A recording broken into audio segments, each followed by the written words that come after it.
The Tom Woods Show, episode 821. Prepare to set fire to the index card of allowable opinion. Your daily dose of liberty education starts here. The Tom Woods Show. Hey everybody, I got some free ebooks for you to help you answer some of the most common objections to libertarianism. One of them is 14 Hard Questions for Libertarians Answered, then Bernie Sanders is Wrong, then Education Without the State, and more to come. Check them out at tomsfreebooks.com.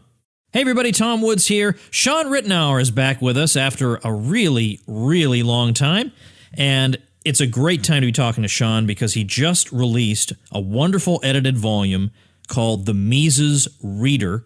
Of course, it's a collection of writings by Ludwig von Mises, the great 20th century economist, and as I'm about to point out when I start talking to him, this fills a very, very important gap. This is a great book, and you can get it for free.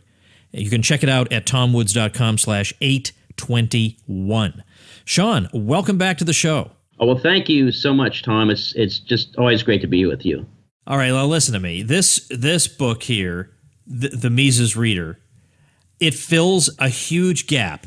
I've always said that I don't really know what to recommend to people to read by Mises because either Human Action is too much as your first book, or some of his other books like Economic Policy, Thoughts for Today and Tomorrow, I think are so simple as to also be unhelpful. Where's that intermediate level text by Mises?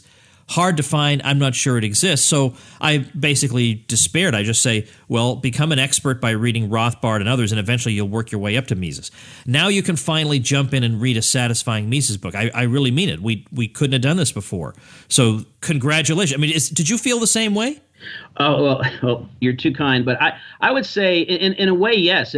Often people have asked me that question, and it is sort of a dilemma because I've found that Mises is different than Rothbard. Rothbard, he had, a tremendous volume of sort of popular articles that were that had enough sort of universal economic content. They weren't so tied to the contemporary period that you could point people in that direction. With Mises, it was pretty much the sort of shall we say, for lack of a better word, the sort of timeless economic theory were in these large, great works. And then a lot of his more popular-oriented stuff was actually pretty, I found at least, particular to the circumstances in which he wrote, which made him not always transferable across time and place.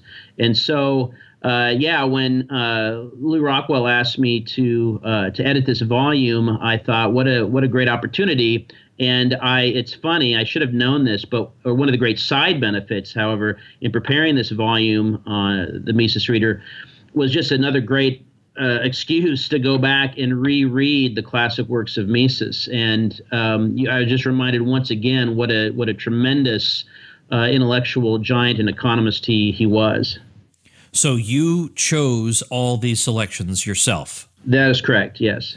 All right. I mean, you look at the table of contents, and if you listen to this show and you look at that table of contents, you will not be able to resist reading this. You just won't. I mean, everything's on there. Economic calculation, profit and loss, the nature of money, monetary theory and policy, the interest rate, the business cycle, wages, labor productivity, unemployment, Keynes and Keynesianism, economic method. It's all there. It's really great. All right. So I want to now go through some of these topics. I've talked about economic calculation on the show a number of times, and I think probably a good chunk of listeners know what that's all about. And if not, I will link to economic calculation episodes at tomwoods.com/821. So let's skip that. Let's start with the nature of money, which I think a lot of listeners also know about, but I want you to tell me what makes Mises different from economists of his day and economists since his day when it comes to the nature of money. Well, I would say more than anything, and this is in some sense true of Mises in general, is when he's talking about something, Mises has I'd say no interest in theorizing about something related to economics in the pure abstract, disconnected from the reality of the nature of the thing. And so when he talks about money, he views money first and foremost. He sees money for what it is, which is a medium of exchange, yes, but also then because of his understanding, building on Menger, of how money came about, he understands that money is not something that was just sort of created out of thin air, but money is a commodity. It is an economic good. And so all of the laws of economics that apply to every other economic good, to consumer goods, to Coca-Colas, to laptops and what have you, and also to producer goods, tools, machines, capital goods, land and labor, all the economic laws that apply to all of those goods also apply to money. And so that's, that has tremendous implications for monetary policy, because once you understand that money is an economic good, the law of marginal utility applies to it. So if we just start cranking out monetary units, we're creating more and more money out of thin air, which the central banks, including the Federal Reserve, want to do, then the value of the marginal unit is going to be less. And of course, there have been many cases in history, Mises lived through some, where the central banks just devalued money into oblivion, right, through hyperinflation. And so there's a number of mainstream economists would recognize some of this, but the thing that makes Mises unique is recognizing what money actually is, and therefore understands how to connect it to the broader economic theory. So what does this have, what kind of practical policy implications does something as theoretical as the nature of money have? Well, for one thing, it tells us that people will only use money if they are, in some sense, if they're willing to use it, right? In other words, people can't be, money can't be foisted upon something that doesn't have any purchasing power. Can't be foisted upon a populace. People have to be willing to use it. One of the examples I use in class: every time the government every now and then decides they want to create a dollar coin. I remember when years ago it was a Susan B. Anthony dollar, and then it was the Sacagawea dollar, and they spent gobs of money. The government did. That's a technical economic term, by the way, gobs. Yes. And they spent lots of money promoting this, but people just didn't want to use it, and so you just don't see them in circulation. And so people will only use what they, in some sense, what they want to use, and so that fact tells us that money as an institution is not something that's created by the state, and therefore the state cannot just simply sort of whip up money or a different type of money and sort of say, hey kids, let's just use this, unless people have a reason for doing so. And then in terms of the money that people are using, what it means is if the government decides to create more and more monetary units, and they create more monetary units, more dollars than people actually want to hold, people will disgorge this. They will spend it because they're always constantly comparing the value of one economic good to another. And so you're comparing the value of your dollar to the value of something else you can buy for it. As you accumulate more dollars and you have an excess supply of that money, they'll spend it, driving up prices of consumer producer goods and decreasing the purchasing power of the dollar. And so, that of course communicates a little bit about the dangers of inflation. But then on the other hand, the fact that Mises recognizes that money is a medium of exchange and not itself a producer or consumer good also tells us that we can't sort of inflate our way to prosperity. Creating more dollars does not create more land, labor, or capital goods. And since you're not creating more land, labor, and capital goods, creating more dollars is not going to create more consumer goods. And so we cannot inflate our way to prosperity. Let's stop for just a minute to ask just a structural question about the book.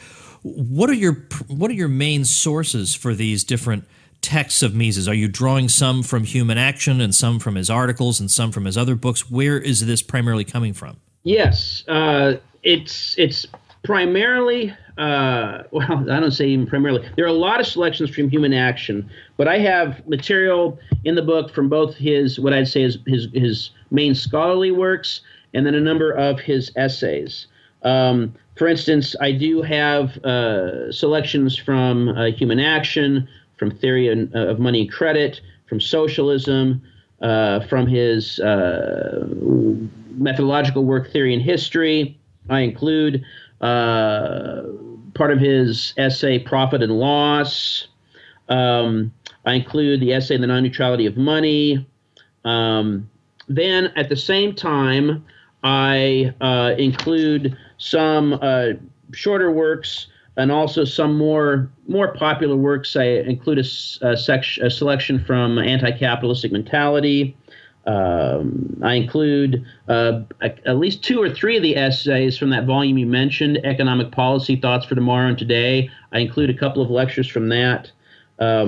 I include some of the essays that were collected in a volume called Planning for Freedom and Other Essays that are more introductory in nature.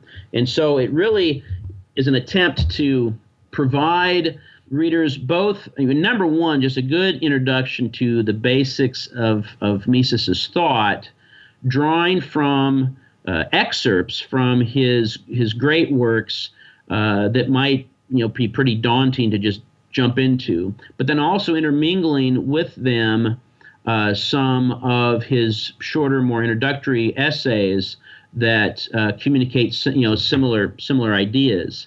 And so it's an attempt to make Mises more accessible, but then also point the way to his more technical work by drawing on that very thing.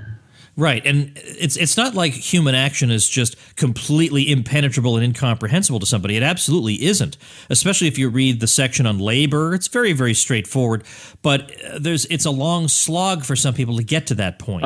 That's right. It's good. I would say that, my first book that I ever read, or I started to read by Mises, was Human Action. That was the first book by Mises I ever bought. I talk a little bit about that in the introduction. It was through the Conservative Book Club that I got Human Action. I started reading it, and it was that book. I remember reading that Mises once said he read Menger's Principles of Economics, and that's what made him an economist. Well, Mises's Human Action is what did it for me. I started reading that book, but it took me off and on. Over the course, I want to say it was several years before I read the last word on the last page. I'd pick it up, read it, have to set it down and chew on it, then I'd pick it up and read it. And this is while I was in college. Intermingling that reading with some shorter essays that was in a book that was also at our college library, that's what really got me going. And so from the beginning, I sort of recognized this tension. But yeah, I don't want to. Nobody should have the idea that, well, I can't understand Human Action. That's just, I have to leave that for the specialists. That's just not true. I would encourage everybody to pick up a copy of Human Action and read it and just dive in and see what they think. Well, of course, you can also be helped by that free study guide to it that Bob Murphy prepared. Oh, yeah. And that can help you through over some of any difficulties you may have. All right, let's go back to this, because there is a section in here on Keynes and Keynesianism. And I always felt, I'll say this because we're among friends here, but I always felt that we should have expected Mises to write more about Keynes. Like, there has been criticism of Hayek that he didn't write a full-blown critique of Keynes, but, Mises was, a spring chicken at the time, and I see some references to Keynes here and there. I see a popular essay here and there on Keynes, but a really technical takedown of Keynes I don't find in Mises. Now, first of all, am I wrong about that? And secondly, what are the key points against Keynesianism he's making in this collection of yours? Well, that's a good point. I've always sort of felt that way. You would like, for instance, in some type of later work or an essay where he talks about the economics of the economics of Keynes and Keynesianism, and just sort of lays it all out and smashes it. But I think that Mises speaks against what we would call Keynesianism in various aspects, speaking of specific types of policy in general. For instance, all of his work on inflationism and the business cycle speaks against Keynesianism. All of his work on the destructive nature of interventionism through income redistribution all speaks against Keynesianism without going after Keynes's theory in particular.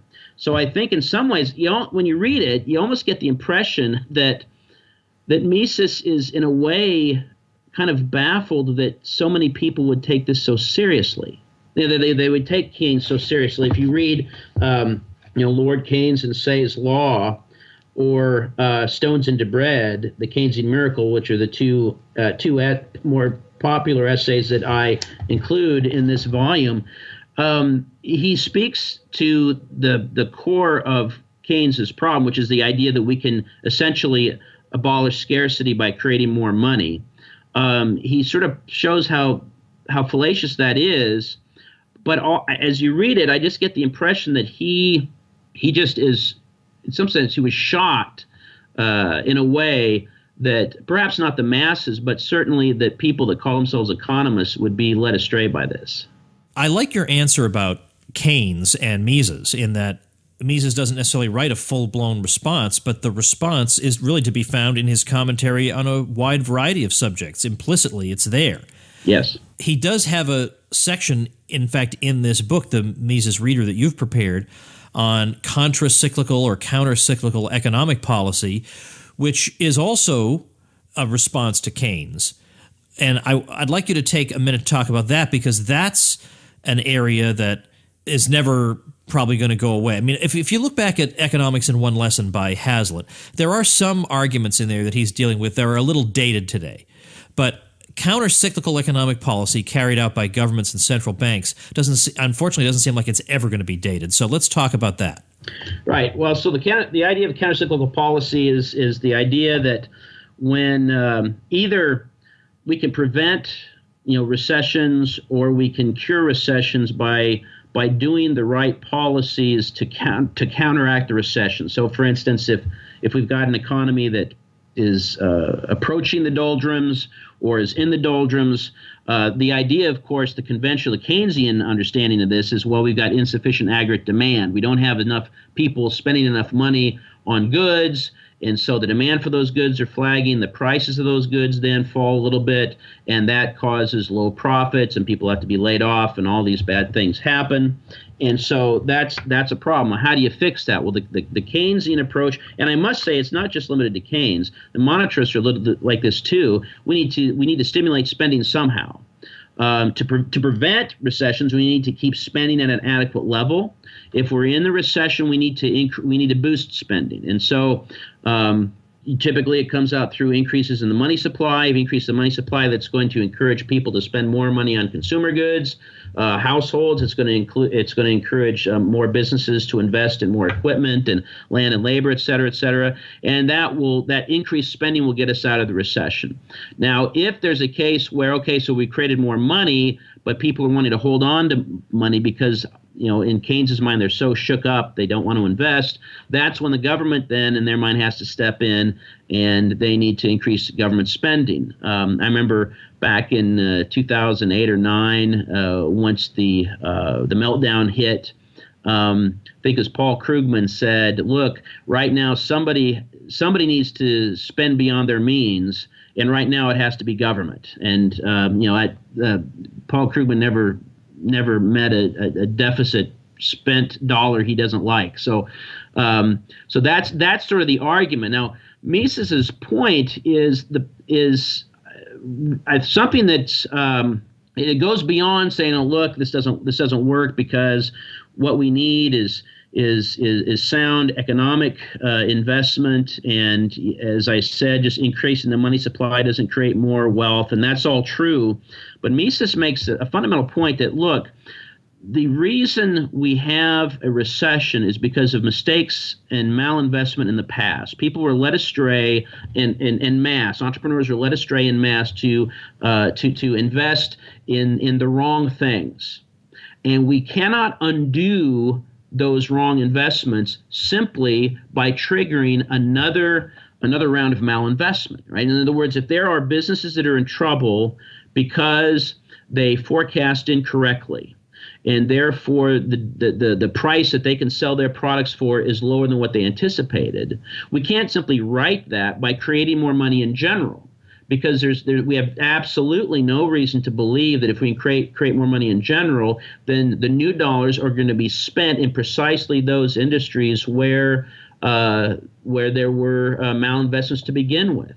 And on top of all of this, the problem remains for Mises the problem remains that the capital goods and economic factors of production, are scarce resources, and so we don't get more of these resources just by creating more money, and therefore, if we're in a recession because resources were directed to the wrong parts of the economy, some of those resources are sunk. Some capital goods are so specific that they can't just easily be transferred. Well, we don't get those back just by creating more money. There has to be actual savings and investment and accumulation of more capital, and all of that requires entrepreneurs using market prices to calculate effectively, and that is that whole economic calculation process that you've mentioned before, that is hampered by further government intervention. So these counter-cyclical policies not only do they not even not help the problem, they make everything worse.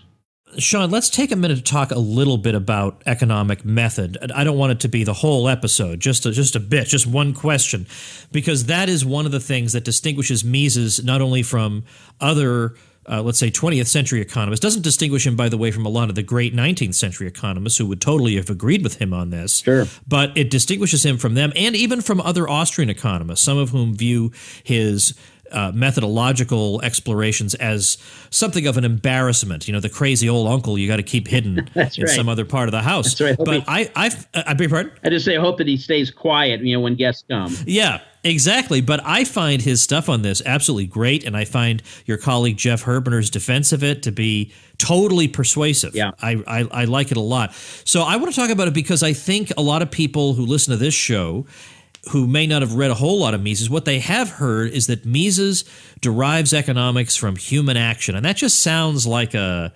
nothing statement. Like, what does that even mean? Yeah. Well, so tell us what that does mean and why that is significant. Well, I tell you, it's significant, at least in my life, because that was the main thing that made me see Mises as so compelling. When I was in college, I had no idea what I was going to do with my life. I took an econ class because I thought I might want to do something in business, and I immediately loved economics. It was a microeconomics class. I immediately loved the nature of the class. But the one thing that sort of nagging me in the back of my mind was, okay, this is interesting. We're talking about interesting things. However, these models, are they really reflective of how things are, or are they neat just sort of constructions based on some arbitrary assumptions? Well, thankfully, I bought Mises's Human Action. I began reading, and his beginning with realistic human action, not sort of hypothetical ideal human action, but real human action, really opened the door to my understanding of the nature of economics and saying, yes, this really is real. It is something worthy of devoting your life studying, because human action, what human action is essentially just purposeful behavior. It's the application of certain means to achieve certain ends according to the ideas that the actor has. That's what action is, and that's all it is. And when you understand that that is the nature of action, that then shows you that, okay, these economic concepts such as value, for instance, they're not artificial constructs. When you go to decide, what am I going to do for the next hour, there's a host of things you can do for the next hour. So you have to choose. And when you choose, you're acting based on, okay, I want to do this rather than that. So you immediately make a preference. And so the concept of economic value, of economic cost, of profit and loss, those are all concepts that are bound up in the nature of human action. They're not things that we just sort of that we arrive at through artificial and arbitrary assumptions. And another thing that is valuable in understanding economics as rooted in human action is that it's common to all people. It's everybody engaged, every human engages in purposeful behavior, and so that means the laws of economics that are derived from this this premise, these are universal laws, right? You don't have. That's one thing that Mises, said again and again. We don't have, say, one type of economics for the bourgeois and another type of economics for the proletariat. We don't have one type of economics for men and one for women. We don't have, or for that matter, one type for Germans and one type for other people. That was a debate, right, with the German historical school. Exactly. Right. You can't say, oh, well, of course you think that because you're reading Ricardo, who was, in Manchester in 1810 or whatever. This is Prussia, and it's the 1890s. Get with it, man. Well, no, the laws of economics are indeed economic laws, and so that to me was crucial in sort of convincing me that economics is something worthy of study. It's not just an intellectual game. It's not just sort of fun for solving puzzles at cocktail parties. It's not something that just allows us to sort of feel with it and hip. It's something that it's reflective of the way things really are, of reality. And what that means, of course, is if we try to and persist in creating, say, policies that want to sort of violate economic law, it's like kicking against the goads. It's like banging your head up against the wall, and the sooner we recognize this, the better off we will all be. What would Mises say to the kind of response we get from a lot of people that his approach simply makes you dogmatic? Right? There's no way to reason with Mises because he can say, well, I it's human action and I've derived this and that, and so I don't need to look at empirical data. I already know in my ivory tower how the world works. We hear this kind of criticism a lot, that this violates the scientific method, so-called. Right. Yeah, for sure. You do hear that a lot. I would say that I understand sort of the nature of that criticism, but I think what Mises would say, well, no. If I've made an error in my reasoning, show me. Right? I mean, Mises was never dogmatic in the sense that, well, just because I say it, therefore it's true. Thus saith Mises. He was one to say, no. These are we know that this is what action is like, and then these are the logical implications. Now, if he would say, look, if I've made an error in my law, show me, right? And so we can talk about that. We can try to point to areas, and you can look at you can look at anomalies, say in the economy where things don't seem to be the way we might expect based on our received understanding of economics. Well, that might be a reason to go back and look at our arguments, and have we not accounted for something in our arguments? And so I don't. On the other hand, it's actually the opposite. It's actually because Mises roots his economics in reality of true human action. His economics and the economics of the Austrian tradition is the most realistic, the most relevant economics for the real world. Right? It's the one that helps us truly understand what actually is happening in economic history, right? It allows us to actually do true, good economic history and actually explain why did things happen the way they happened. There's another criticism that's been made of Mises, and frankly, I'm not sure how to defend him or if he can be defended on it. His argument about middle-of-the-road policy leads to socialism. He argues that there are really only two stable systems. Well, there's only one system. There's capitalism, and socialism is ultimately unstable, but the middle-of-the-road policy, where we're going to have some capitalism and some socialism, that is unstable in the sense that it's either going to become all one or all the other. That once you intervene that in the economy, that leads to problems, which leads to calls for further intervention and further government control, which lead to still further calls until you have an entirely socialized economy. But isn't it true that most economies in the world, in fact, are exactly doing precisely the very thing that Mises said was unstable and couldn't last. They are middle of the road. Yeah, I think that the way to understand this is to sort of understand the nature of Mises's argument.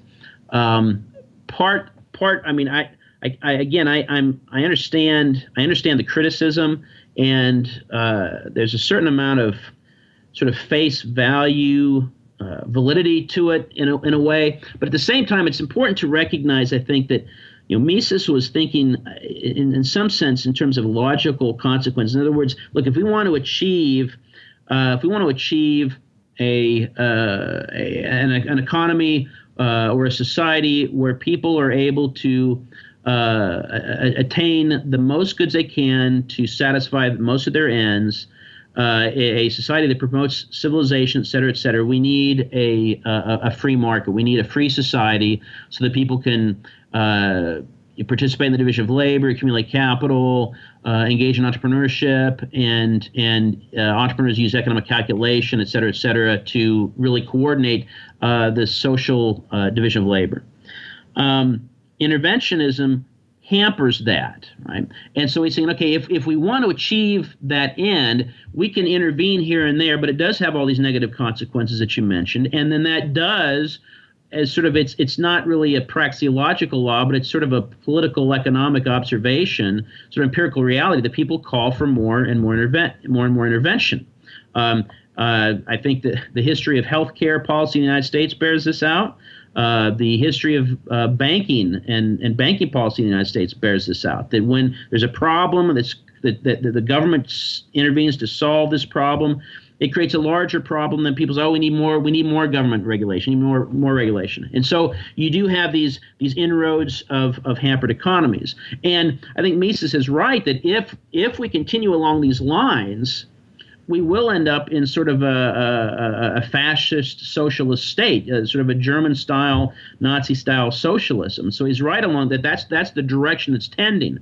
Now, thankfully, at the same time, we don't only have people that are panting for more and more government intervention. We have people like people like Tom Woods, Mises himself, people at the Mises Institute calling for given reasons why we don't want higher minimum wages, for instance. We don't want more government inflation, and those ideas have some type of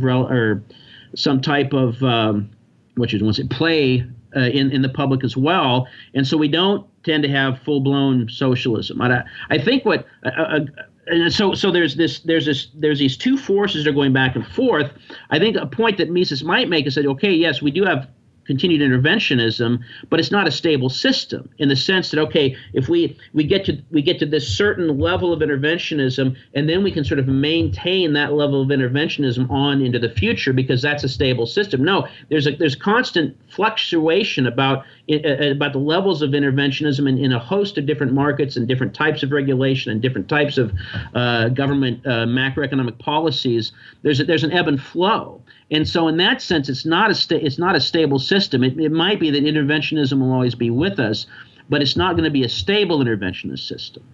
Tell me something about the difference between the Mises Reader and the Mises Reader Unabridged. I like unabridged things, so tell me what I'm getting in that one. Well, the Mises Reader is, when I first was asked to do this project, I just basically went through in my mind what are the areas of Mises's thought that I thought was worthy of having stuff from Mises put in there about. That's a very convoluted sentence, I'm sorry, but what are the topics that need to be included that Mises said something particularly insightful about? Well, it's a big long list, and so I just went through and found the works that were meaningful in my life, some other newer works I've just recently been exposed to, put them in there, and then it came out to be the size of Mises Reader Unabridged, which is over 400 pages, and it was decided that it'd be best to have for it to be a more accessible volume length. Could you cut it down to about 300 pages? And so I thought, yikes, but I can do that. And then it may have been even at that time said, but you know what, we're going to have the larger version, so it's going to have everything in it. So essentially, the Mises Reader, you can look at it either way. The Mises Reader is what it is. The Mises Unabridged has 130 pages of extra material, most of it more scholarly than in other words, most of the additional material is from his scholarly sources and not so much as introductory sources. Now, are both the, I know you can get them all as ebooks.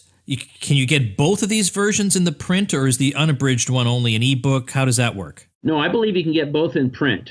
Wow. All right. So I have a Kindle, and I use it once in a great while, but I've just never really warmed up to it. I really, really like the physical book, and I know how backward that makes me. Believe me, I understand that.